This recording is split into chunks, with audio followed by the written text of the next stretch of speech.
Cabinet मंत्री सतपाल महाराज ने ली बैठक। अमृत सरोवर योजना को जल्द शुरू करने के दिए निर्देश। किसानों को वीडियो फिल्मों के माध्यम से दी जानकारी।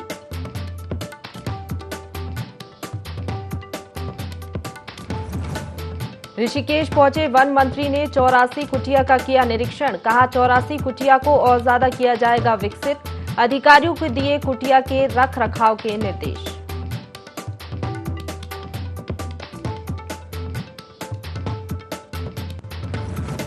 श्रीनगर विधानसभा के 10,000 लोगों को जल्द मिलेगी पेयजल योजनाओं की सौगात। कैबिनेट मंत्री धन सिंह रावत ने दिए जल संसाधन और पेयजल निगम के अधिकारियों को सख्त निर्देश। बोले जल्द लोगों तक पहुंचाएं योजनाओं का लाभ।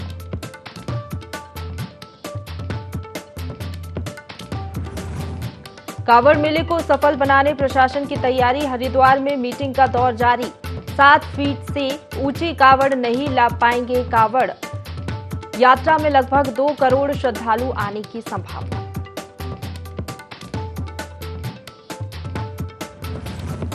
और दिमागी बुखार को लेकर स्वास्थ्य विभाग अलर्ट। 18 जुलाई से लगेंगे बच्चों को टीके। 1 से 15 साल तक के आयु के बच्चों का होगा टीकाकरण। आंगनवाड़ी केंद्रों पर लगाई जाएगी वैक्सीन।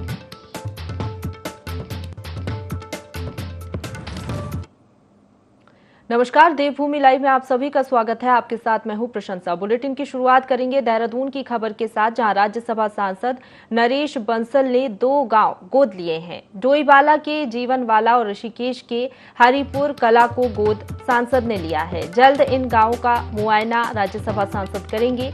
इन गांवों में सभी बुनियादी सुविधाएं जुटाई जाएंगी। नरेश बंसल ने दोनों गांवों में कौशल विकास केंद्र खोलना प्राथमिकता बताई है। साथ ही केंद्र सरकार और राज्य सरकार की जन कल्याणकारी योजनाओं की लोगों को जानकारी दी जाएगी।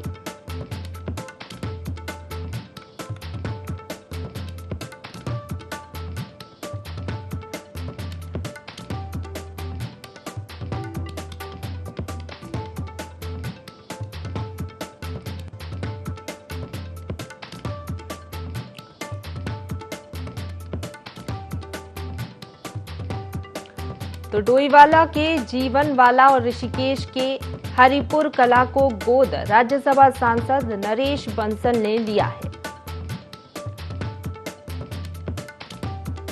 इन गांवों में सभी बुनियादी सुविधाएं जुटाई जाएंगी। नरेश बंसल ने आपको बता दें, दोनों गांवों में कौशल विकास केंद्र खोलना प्राथमिकता बताई है। साथ ही केंद्र सरकार और राज्य सरकार की जन कल्याणकारी योजनाएं लोगों तक पहुंचाई जाएंगी।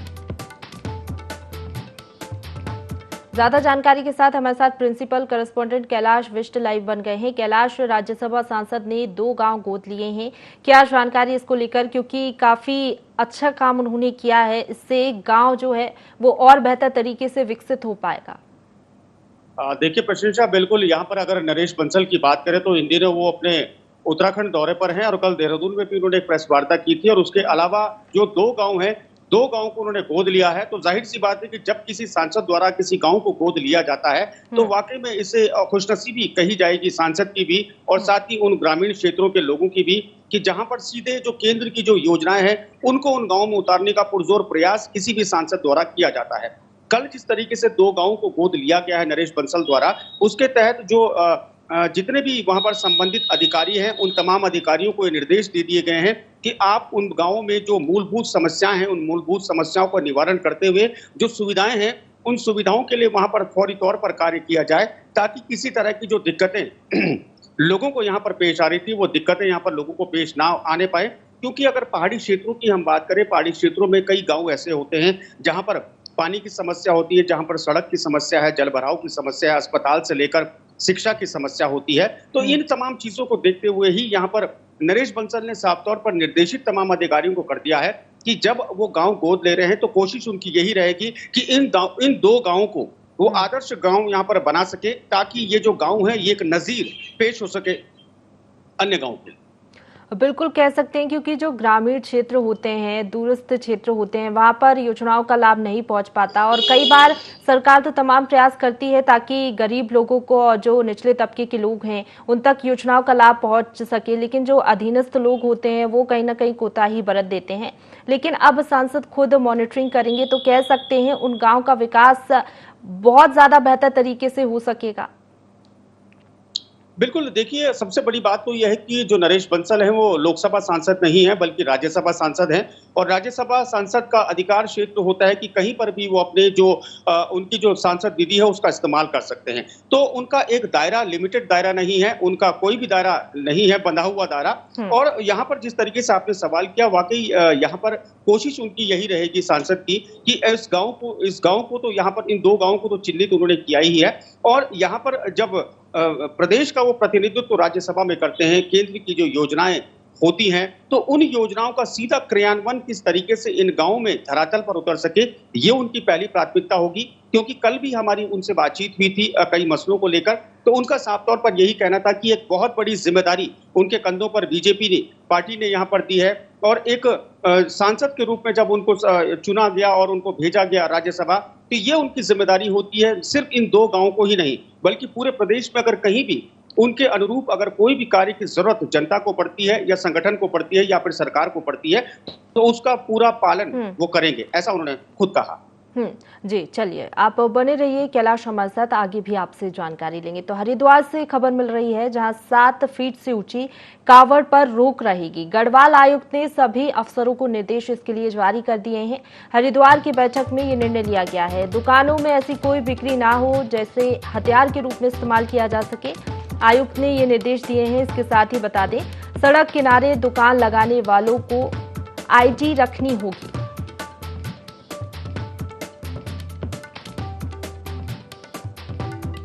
तो 4 करोड़ कावड़ यात्री आने की संभावना इस बार जताई जा रही है और लगातार हम देख रहे हैं बैठकों का दौर जारी है। हरिद्वार से खबर बता रहे हैं जहां 7 फीट से ऊंची कावड़ पर रोक लगा दी गई है। बैठक में ये निर्णय लिया गया है। हरिद्वार की बैठक में ये बड़ा निर्णय लिया है। गढ़वाल आयुक्त ने सभी अफसरों को इसके लिए निर्देश जारी कर दिए हैं। ज्यादा जानकारी के साथ हमारे साथ प्रिंसिपल करस्पॉन्डेंट कैलाश लाइव बने हुए हैं। कैलाश, हर एक कोशिश की जा रही है ताकि कावड़ यात्रा सफलतापूर्वक हो सके, शांतिपूर्ण हो सके, उसी के चलते ये तमाम निर्णय लिए गए हैं, क्या जानकारी? देखिए बिल्कुल 14 जुलाई से कांवड़ यात्रा शुरू होने जा रही है और प्रशंसा अब तक की ये सबसे बड़ी कांवड़ यात्रा इसलिए इसको माना जा रहा है क्योंकि 2 साल से जिस तरीके से कोविड था, कोविड के बाद अब इस यात्रा का शुभारंभ होगा और 4 करोड़ अनुमानित यहाँ पर जो शिव भक्त होंगे उनकी आने की संभावना है, जिसको लेकर प्रशासन यहाँ पर कड़ी यहाँ पर जो तैयारियां हैं वो तैयारियां यहाँ पर पुरजोर यहाँ पर तरीके से की जा चुकी हैं। कुछ दिन पहले की अगर हम बात करें, जो प्रदेश के जो डीजीपी हैं उन्होंने जो संबंधित जो राज्य हैं, जो अलग अलग जो सीमावर्ती जो राज्य हैं उत्तराखंड से लगे हुए, उन तमाम उनके पुलिस कर्मियों के साथ एक बैठक यहाँ पर देहरादून में की थी और कल यहाँ पर जो आयुक्त थे, गढ़वाल के आयुक्त, उन्होंने यहाँ पर जिलाधिकारी और अन्य जो पुलिस के जो कर्मचारी हैं, जो लोग इस यात्रा में जुड़े हुए हैं, उन तमाम लोगों से ये मीटिंग की थी। यात्रा रूट को डाइवर्ट कर दिया गया है। जितने भी यहाँ पर इस रूट पर जितने भी जो व्यापारी हैं, उन व्यापारियों को साफ तौर पर ये निर्देश दिया गया है कि आप दुकानों में ऐसी कोई भी वस्तु ना रखें जिस वस्तु का हथियार के रूप में इस्तेमाल हो सके, क्योंकि जिस तरीके से अगर माहौल की बात करें तो माहौल कहीं भड़क न जाए, इसके चलते एहतियात साफ तौर पर पुलिस द्वारा बरता जा रहा है, प्रशासन द्वारा बरता जा रहा है। उसके अलावा मैं आपको बता दूं कि ऋषिकेश के जो नीलकंठ महादेव मंदिर है, वहां पर भी जो श्रद्धालु होते हैं, खासतौर पर जो कांवड़ी होते हैं, वो जल लेकर वहां पर जाते हैं, जल वहां पर चढ़ाते हैं। तो हरिद्वार से लेकर ऋषिकेश के नीलकंठ तक ये जो चौबंद इंतजाम है वो यहाँ पर किए गए हैं। उसके अलावा जिस तरीके से यात्रा रूट की बात की जाए, यात्रा रूट को डाइवर्ट कर दिया गया है। जितनी भी रोडवेज की जो बसें हैं, जो सरकारी बसें हैं, अनुबंधित बसें हैं, उनका रूट डाइवर्ट रहेगा, जिसके चलते यात्रियों को पहले ही इत्तला दी जा चुकी है कि अगर आपको रोडवेज की बसों में सफर करना है तो आपको रूट डाइवर्ट के चलते ही इन बसों में सफर करना होगा। और उसके अलावा जो यात्री का जो किराया भाड़ा होगा, उस किराया भाड़े में भी बढ़ोतरी यहाँ पर रोडवेज प्रशासन द्वारा कर दी गई। बिल्कुल तमाम तैयारियां हैं, लगातार हम देख भी रहे हैं और ये काफी महत्वपूर्ण भी हो जाता है कैलाश, क्योंकि कोरोना काल के बाद ये कावड़ यात्रा की शुरुआत होने जा रही है और जिस तरीके से आपने बताया भी कि 4 करोड़ लोग इस कावड़ यात्रा में आने वाले हैं, तो ये संख्या ही काफी ज्यादा हो जाती है। अगर लोग वाकई इतनी संख्या में पहुंचते हैं तो एक बड़ी चुनौती भी होगी प्रशासन के लिए।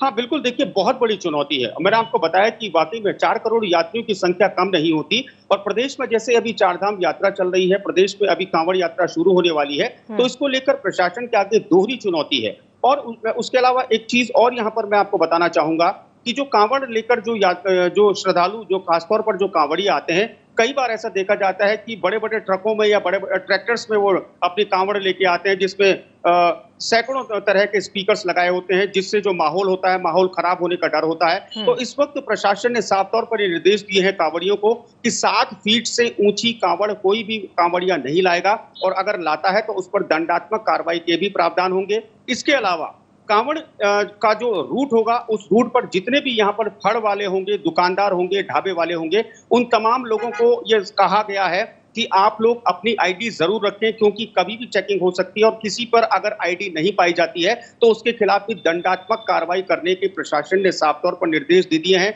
गढ़वाल आयुक्त ने निर्देश दे दिए हैं।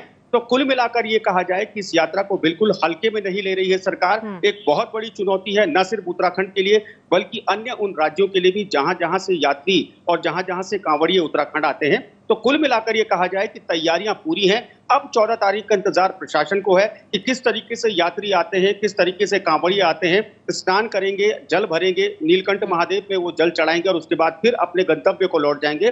तो कुल मिलाकर कहीं किसी भी अनहोनी को ना होने दिया जाए ऐसा प्रशासन पुरजोर कोशिश कर रहा है।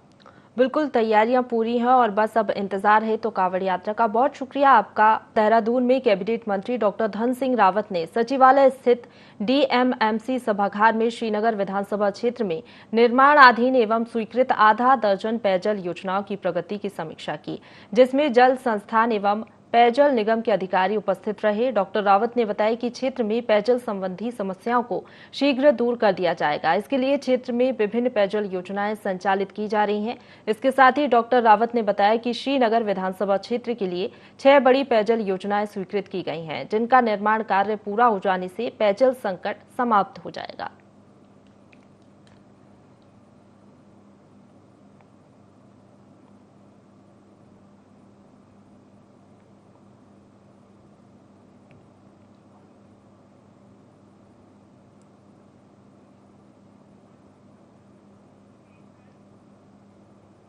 अगली खबर की ओर बढ़ेंगे, जहां देहरादून में कैबिनेट मंत्री सतपाल महाराज ने अमृत सरोवर योजना को जल्द शुरू करने के निर्देश दिए। बता दें, प्रधानमंत्री नरेंद्र मोदी की महत्वाकांक्षी योजना अमृत सरोवर के तहत अनेक जलाशयों का निर्माण होना है। उन्होंने निर्देश दिए कि सिंचाई विभाग और पंचायती राज विभाग आपस में तालमेल बनाकर ऐसे स्थानों का चयन कर कार्य योजना तैयार करें।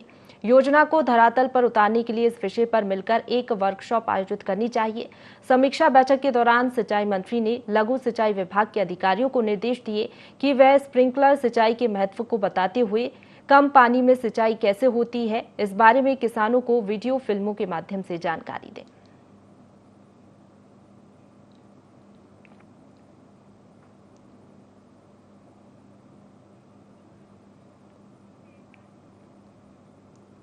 लालकुआं में दिमागी बुखार जैसी गंभीर बीमारी से बच्चों को बचाने रखने के लिए स्वास्थ्य विभाग ने कमर कस ली है, जिसके तहत प्राथमिक स्वास्थ्य केंद्र मोटा हल्दू द्वारा 18 जुलाई से अभियान चलाते हुए 1 साल से 15 साल तक के आयु के बच्चों के टीकाकरण किया जाएगा, जिसमें रोस्टर के अनुसार 1 साल से 6 साल आयु के बच्चों के उनके नजदीकी आंगनबाड़ी केंद्रों पर वैक्सीन लगाई जाएगी। साथ ही 7 साल से 15 साल के बच्चों को उनके स्कूलों में ही टीकाकरण किया जाएगा। इस दौरान ब्लॉक स्वास्थ्य अधिकारी डॉक्टर हरीश चंद्र पांडे ने बताया कि दिमागी बुखार जैसी घातक बीमारी से बचाए रखने को 18 जुलाई से अभियान चलाते हुए वैक्सीन लगाई जा रही है, जिसकी तैयारी स्वास्थ्य विभाग ने कर ली है। 18 जुलाई से ये अभियान की शुरुआत की जाएगी, जिसमें 1 साल से 15 साल के बच्चों को हम टीकाकरण लगाते हुए चले जाएंगे। जो दिमागी बुखार की जो बीमारी है, जापानीज इंसेफेलाइटिस, ये मच्छर के काटने के द्वारा होती है तथा इसमें जो बुखार होता है वो दिमाग में चले जाता है। जापानीज इंसेफेलाइटिस कहा जाता है, जिसके कुछ केस पिछले 2-4 सालों में ऐसा लगा था कि कुछ केस मिल रहे हैं, हालांकि बाद में वो रूमर पता चला कि वो केस थे नहीं। तो इसी को प्रिकॉशन करने के लिए हमारे पूरे इस ब्लॉक में 1 से 15 साल तक के सारे लोगों को इसका टीका लगाया जाएगा। चंपावत के तेज तर्रार युवा DM Narendra Singh Bhandari action mode में नजर आए। डीएम जन समस्याओं का समाधान करने के लिए जिले के दूरस्थ क्षेत्रों का लगातार भ्रमण कर रहे हैं और शिविर लगाकर जन समस्याओं का निराकरण किया। उन्होंने डीएम भंडारी ने कहा कि प्रशासन जनता की समस्याओं के निदान के लिए होता है, न कि उन्हें परेशान करने के लिए। डीएम भंडारी ने कहा कि उनके द्वारा जिले के सभी अधिकारियों से जन समस्याओं को लेकर फीडबैक ली जा रही है और जनता से भी समस्याओं के बारे में जानकारी ली जा रही है। डीएम भंडारी ने कहा कि अगर जिले का कोई भी अधिकारी या कर्मचारी अपने कार्य में लापरवाही करता है या जनता को परेशान करता है तो उसके खिलाफ कड़ी कार्रवाई की जाएगी। मालूम हो, अपनी तेज तर्रार कार्यप्रणाली के चलते डीएम भंडारी बहुत कम समय में ही जनता के बीच लोकप्रिय होते जा रहे हैं। इम्पोर्टेंट है कि कंप्लायंस करना। तो जब भी कोई बैठक होती है हमारी, उसकी 1 महीने बाद जो दूसरी बैठक हो, तो उसमें पुरानी बैठक में क्या क्या निर्देश दिए गए थे, तो इस बार हम वही कर रहे हैं। तो पुरानी जो बैठकों में जो भी निर्देश दिए जाते हैं उसको हम रिव्यू करते हैं और जो अधिकारी कर्मचारी नहीं करते उसको लास्ट अपॉर्चुनिटी दी जाती है, नहीं तो उसके खिलाफ अनुशासनात्मक कार्रवाई की जाती है। तो सभी अधिकारी कर्मचारीगण इस पर ध्यान दे रहे हैं और अगर ऐसे कोई हमें मिलता है तो उसके खिलाफ कार्रवाई की जाएगी। चंपावत के तेज तर्रार युवा DM Narendra Singh Bhandari action mode में नजर आए। डीएम जन समस्याओं का समाधान करने के लिए जिले के दूरस्थ क्षेत्रों में पहुंच रहे हैं, लगातार भ्रमण कर रहे हैं और शिविर लगाकर जन समस्याओं का निराकरण भी कर रहे हैं। डीएम भंडारी ने कहा कि प्रशासन जनता की समस्या के निदान के लिए होता है, न कि उन्हें परेशान करने के लिए। इसी के तहत वो लगातार भ्रमण कर रहे हैं, दूरस्थ क्षेत्रों में पहुंच रहे हैं और अधिकारियों को भी निर्देश दे रहे हैं, वहीं जनता से भी फीडबैक ले रहे हैं, समस्याओं के बारे में जानकारी हासिल कर रहे हैं। साथ ही उन्होंने कहा कि अगर कोई जनता को परेशान करता है तो उसके खिलाफ कड़ी कार्रवाई की जाएगी। मालूम हो, अपनी तेज तर्रार कार्यप्रणाली के चलते डीएम भंडारी लगातार लोगों के बीच लोकप्रिय होते जा रहे हैं।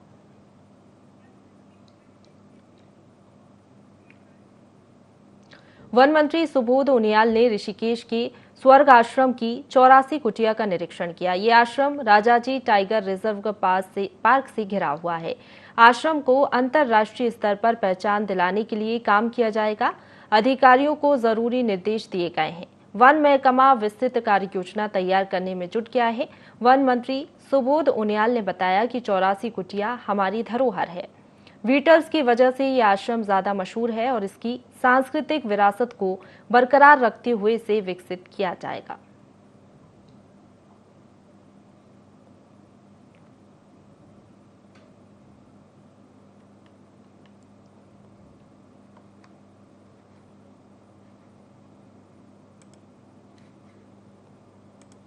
की इसको लेकर और क्या योजना है ताकि पर्यटक और हो रहे हैं? देखिए, आप सबको मालूम है कि इसमें एक अंतर्राष्ट्रीय पोटेंशियल है और पूरी दुनिया में ये इस्टेब्लिश नाम है और बीटल्स के कारण इसको सारी दुनिया जानती है। तो इसलिए सौभाग्य हमारा कि हमारे राज्य में है और इसको इसी के वर्तमान स्वरूप को बरकरार रखते हुए, कोई स्वरूप में चेंज न करते हुए, इसको किस तरह से देश दुनिया के लोगों की जिस तरह इसके प्रति एक नज़र है तो उनको भी इसकी जानकारी मिले और इसमें मैंने आपसे जिस कहा इसके मूल स्वरूप को बरकरार रख के ही ये जानते हैं कि ये 84 कुटिया हमारी एक पहचान बने। सरोवर नगरी नैनीताल से लगभग 6 किलोमीटर दूर पाइन्स के पास नीचे गहरी खाई में एक युवक का शव मिलने से सनसनी फैल गई। जानकारी के मुताबिक जनपद नैनीताल मल्ला निगलाट निवासी मुकेश टमटा का शव बताया जा रहा है। वे पिछले 2 दिनों से घर से लापता था। परिजनों द्वारा आसपास खोजबीन भी की गई थी। वहीं जब स्कूटर के पास उसकी चप्पल देखी तो पुलिस को सूचना दी गई। पुलिस ने तलाशी करते हुए युवक का शव खाई में देखा। शव को पुलिस ने कब्जे में लेकर पोस्टमार्टम के लिए भेज दिया है।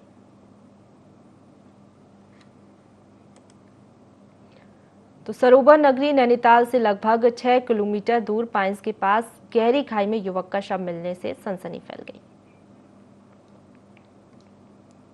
हरिद्वार में कांवड़ मेले को सफल बनाने के लिए मीटिंग हुई। मीटिंग में अन्य राज्यों से भी प्रशासनिक अधिकारी और पुलिस अधिकारी मौजूद रहे, जिनका हरिद्वार सांसद डॉक्टर रमेश पोखरियाल निशंक ने स्वागत किया। बता दें, इस मीटिंग का संचालन जिला अधिकारी विनय शंकर पांडे ने शुरू किया।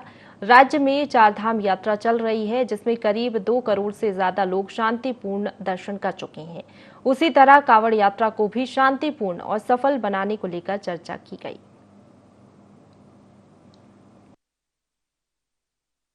पड़ोसी राज्य यूपी मुजफ्फरनगर और बिजनौर सहारनपुर, हरियाणा के अधिकारी आए थे, वहाँ के जिला प्रशासन और पुलिस के अधिकारी। तो उनसे ये कांवड़ यात्रा के संबंध में, व्यवस्थाओं के संबंध में अपील की गई कि किस तरह से व्यवस्था किया जाए कि इसको बेहतर ढंग से संचालित किया जा सके, शांतिपूर्ण से संपन्न हो। इसके लिए विस्तृत रूप से चर्चा हुई, कई बिंदुओं में सहमति भी हुई है और उसमें क्रियान्वयन हम आगामी जो कांवड़ यात्रा है उसमें करेंगे। सुझाव दिए गए, हमारा सुझाव ये है कि एक जो भी श्रद्धालु गांवों से आएंगे वहाँ से, तो थानों में एक सूची टाइप का बना ले, जो व्यक्ति आ रहे हैं, टीम लीडर, कितने लोग आ रहे हैं, वाहन का नंबर, उनके मोबाइल नंबर, इससे एक उनकी जानकारी हमें मिल जाएगी और यहाँ बॉर्डर में हमें भी दे देंगे।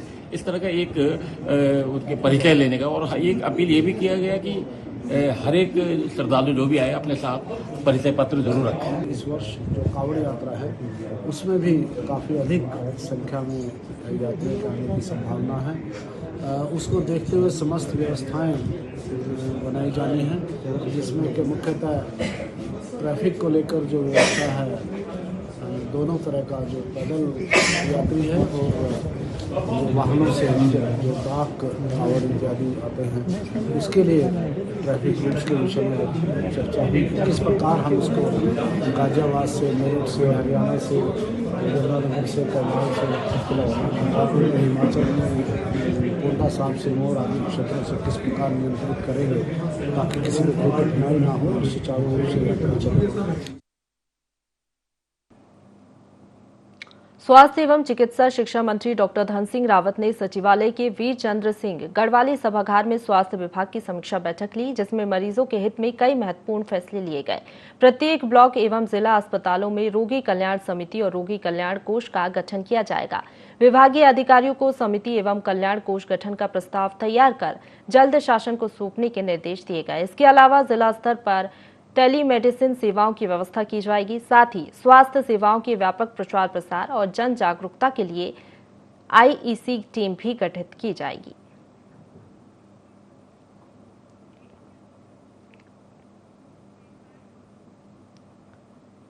उत्तराखंड के सीएम पुष्कर सिंह धामी के कार्यकाल का 1 साल पूरा हो गया है। सीएम धामी ने पिछले 4 जुलाई को राज्य की कमान संभाली थी। भाजपा प्रवक्ता विपिन कैंथोला ने कहा कि सीएम का 1 साल का कार्यकाल बेमिसाल है, जिसका लाभ लोगों को भी मिला है।